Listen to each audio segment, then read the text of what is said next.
fighting at Cage Fury 120 and here at Nick Catone MMA.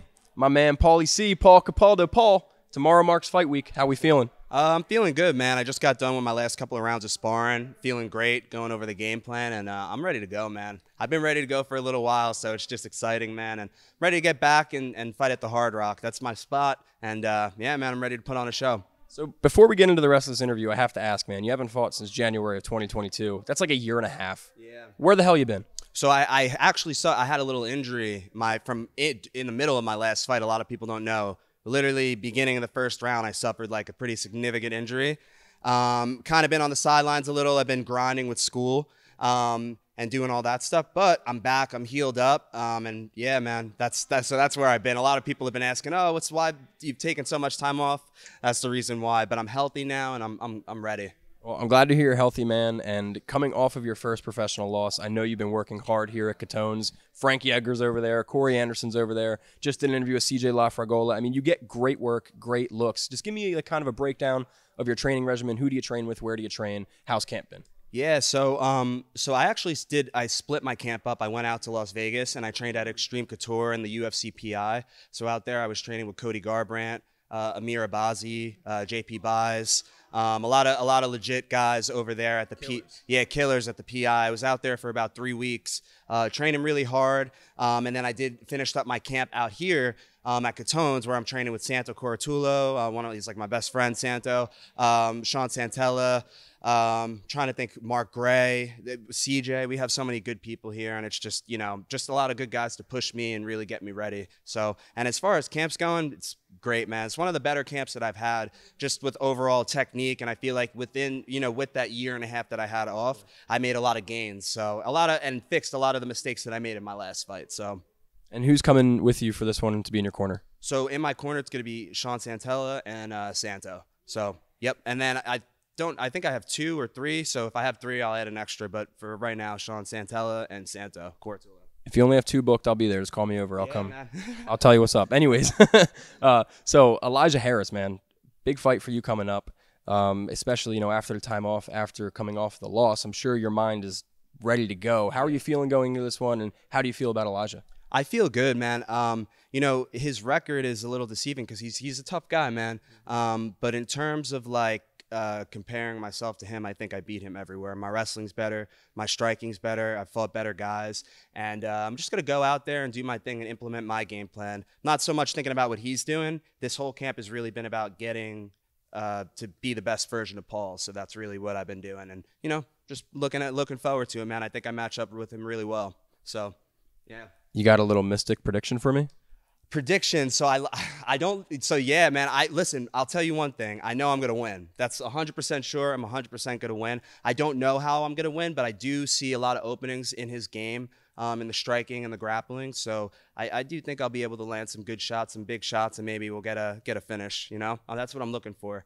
And you're one of the bigger names on this main card, and that says a lot because there's huge names all over this card, top to bottom. You were 5-0 before you took that loss your last time out, meaning UFC, Bellator, PFL. 6-0. Oh, you were 6-0? Yeah. Yep. Oh, you're 6-1. That's right. Yes, apologies. Don't worry about it. So 6-0 even proves my point further. Those bigger promotions are looking at you. They're going to have their eyes on this card. So with a win, are you right back in the talks of going to one of those bigger promotions? Yeah. So I had an opportunity on the Contender Series, and I got COVID. And I got COVID, from training with Frankie and whatever. Me and Frankie Edgar wrestled. Frankie's one of the best of all time, former champ. One of the GOATs, and we were wrestling and we were preparing. We had a really hard workout, and I got it training in the area, in the room. And just after I had my shot on the Contender Series, I never really had another opportunity. They never gave me another opportunity. The kid Fernie Garcia, who, by the way, I don't think that he even deserves to be in the UFC, and I'll say that to the camera. He's talked a lot of crap. I do want to go and fight him again, or be matched up with him again.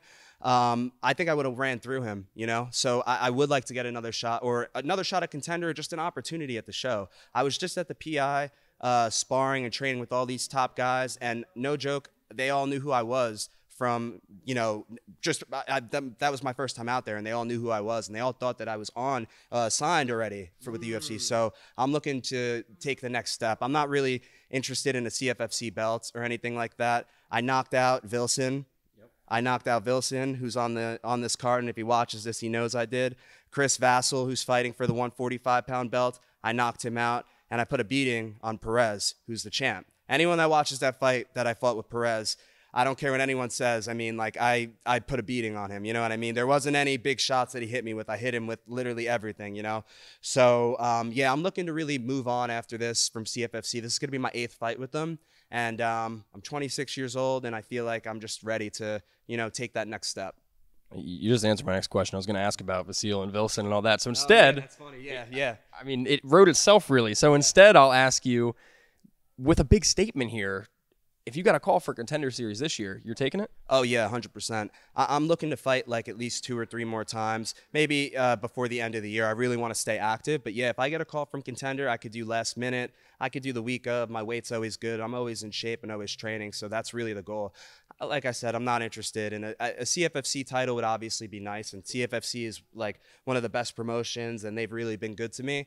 But at this point in my career and in my life, I want to get that call to a bigger show and a bigger promotion. I think I've earned it with, you know, I don't really know anyone else that's been on SportsCenter, that's had like UFC has posted my video. It's got over 20 million views on their reels. I've been to Dagestan, millions of views there. So like just the exposure that I've gotten and stuff like that, I don't really know anyone that's on the regional circuit that's gotten that isn't in the big time, you know, isn't in the big show and all that stuff. So I would really like to, yeah. And I kind of know the answer to this question already, but I have it written down, so I'll ask anyways. Are you viewing this huge opportunity with the eyes on the card and the people that are going to be there and the names you're sharing it with as a big opportunity? Are you motivated for that, or is that extra pressure? No pressure. I never feel pressure going into a fight because it's like I'm just worried about like doing me and doing what I got to do. But with having all the big names on the card, honestly, it's better.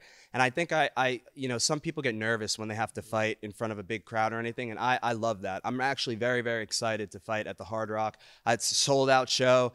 And I'm just excited to be there. So honestly, it's pumped me up even more, and I've got goosebumps right now about it, you know, just thinking about it. The energy is different. You know, I fought in Philly in my last couple of fights, and the energy was a lot different.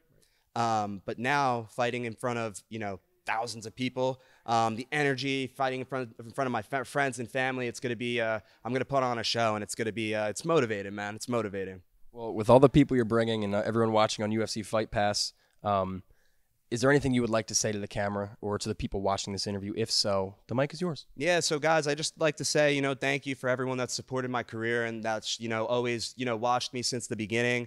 And everyone that's coming to this fight, and just, you know, expect something big. I'm gonna be pulling out some good moves, and I'm gonna be trying to look for the finish. And hopefully after this, I'll be taking that next step and going to the big show. They're calling Cage Fury 120 the biggest name card to date, and I'm standing here with one of them right now. Paul Capaldo, June 16th, UFC Fight Pass. Don't miss it. Hell yeah, Kick ass, man. Thank you, brother. Appreciate it. Thank you.